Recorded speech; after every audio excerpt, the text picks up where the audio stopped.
নমস্কার বন্ধুরা, আশা করি আপনারা সবাই খুব ভালো আছেন। চুমকিস লাইফস্টাইল ব্লগে আজকে আমি আপনাদের সাথে আরেকটি রান্নার ভিডিও নিয়ে চলে এলাম। আজ আমি আপনাদের সাথে শেয়ার করব ছানার কোপ্তা কারি রেসিপি। নিরামিষ দিনে এরকম একটা রেসিপি থাকলে কিন্তু আর কিছুই লাগে না, বেশ ভালো লাগে এরকম একটা রেসিপি। তো চলুন আমি কী করে বানিয়েছি আপনাদের সাথে শেয়ার করি। তো আমি এখানে ছানাটাকে বানিয়ে নিয়েছি, আমি ঘরেই দুধ থেকে ছানাটা করেছি।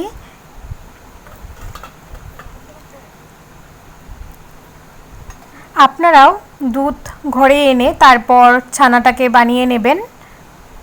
আমরা যেভাবে ছানা বানাই সেভাবেই বানাতে হবে। তারপর ছানাটাকে করে আমি এখানে আর আপনাদের সাথে ছানার ভিডিওটা শেয়ার করলাম না, কি করে করেছি সেটা না হয় আমি আরেকটা দিন আপনাদের সাথে কি করে ছানা ফাটাতে হয় সেটা আমি শেয়ার করে দেব, দুধ থেকে কিভাবে ছানা ফাটানো হয়। তো এটাতে আমি শুধু ওই ছানাটা করেছি। আর ছানার বড়াগুলো করার জন্য ছানাটা একটু স্মুথ হতে হবে, তাই আমি ভালো করে একটু মেখে নিচ্ছি চটকে চটকে। তো আমি দেখলাম যে এখন আর ঝরঝরে ভাবটা নেই। তো এর মধ্যে এখন দিয়ে দিলাম আমি পরিমাণ মতো লবণ আর পরিমাণ মতো দিলাম হলুদ। আর একটু মেশানোর জন্য আমি যাতে বড়াগুলো বেশ ভালো হয় তাই আমি দিয়ে দিলাম একটু চাল বাটা। এখানে আমি সামান্য একটু এক মুঠোর মতো আতপ চাল বেটেছিলাম, ভালো করে মেখে নিচ্ছি।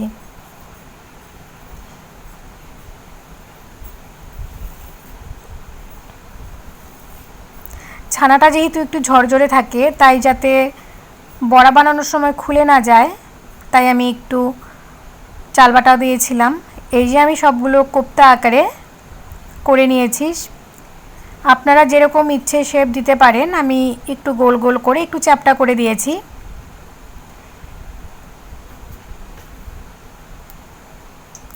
কড়াইতে দিয়ে দিলাম এবার তেল। তেলটা গরম হয়ে গেলে আমি একে একে বড়াগুলো ভেজে নেব।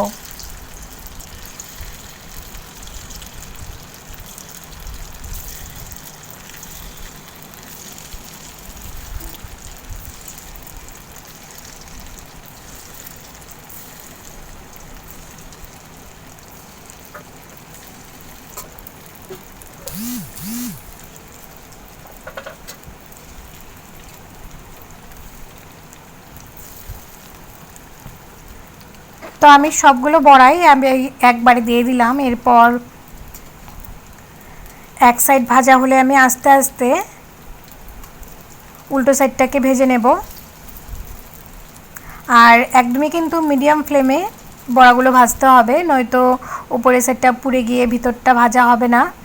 তো আমি খুব ভালো করে বড়াগুলোকে ভেজে নিয়েছি। এদিকে আমি একটু আলু সেদ্ধ করেছিলাম, এবার আলুটাকে আমি তেলের মধ্যে একটু লবণ আর হলুদ দিয়ে লাল করে ভেজে নেব। যে কোনো তরকারি রান্না করতে কিন্তু আলু যদি ভেজে নেওয়া হয় লাল লাল করে, এক্সট্রাভাবে ভেজে তরকারি করলে তরকারির স্বাদটা কিন্তু দারুণ আসে। আলুটাকে আমি একটু খুন্তি দিয়ে ভেঙে ভেঙে দিয়েছি।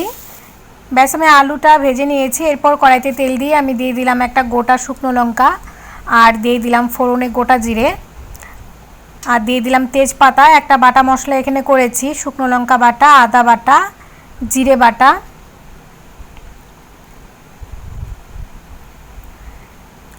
এবার বাটা মশলাটা দিয়ে দিলাম এখানে জল দিয়ে গুলিয়ে। দিয়ে দিলাম আমি পরিমাণ মতো হলুদ, পরিমাণ মতো লবণ, আর দিয়ে দিলাম আমি সামান্য একটু চিনি। এবার মশলাটাকে ভালো করে কষিয়ে নেব।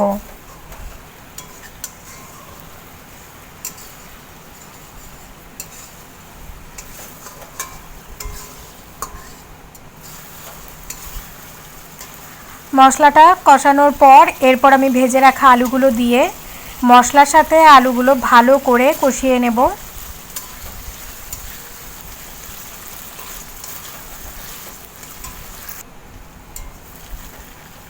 মশলার সাথে কষিয়ে নেওয়ার পর এই যে যত কষাবো তত কিন্তু রান্নাটা বেশ ভালো লাগবে খেতে, তেলও ছেড়ে আসছে। এরপর আমি দিয়ে দেব জল।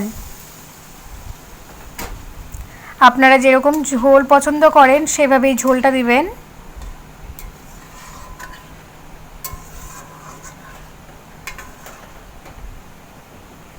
তো আমি আরেকটু জল দিয়ে দিলাম, আরেকটু জল লাগবে যেহেতু জলটাকে জাল হতে দেব। এবার আমি 4 থেকে 5 মিনিটের মতো একটু হাই ফ্লেমে ঝোলটাকে জাল করে নেব।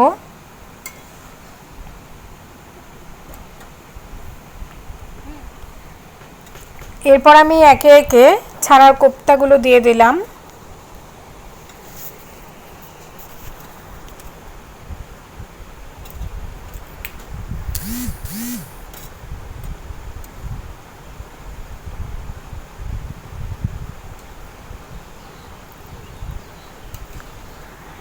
এক মিনিটের মতো আমি আর একটু রান্নাটি করে নেব। এর মধ্যে আমি একটু গরম মশলা পাউডার দিয়েছিলাম, সেটা মিস্টেক হয়ে গেছে, সেটা ভিডিও করা হয়নি। তো রেডি হয়ে গেল ছানার কোপ্তা কারি। তো রেসিপি কেমন লাগলো অবশ্যই কমেন্টস করে জানাবেন। তো আজকের মতো টাটা, দেখা হচ্ছে আপনাদের সাথে পরের ভিডিওতে। ততক্ষণে সবাই খুব ভালো থাকবেন, সুস্থ থাকবেন। ধন্যবাদ।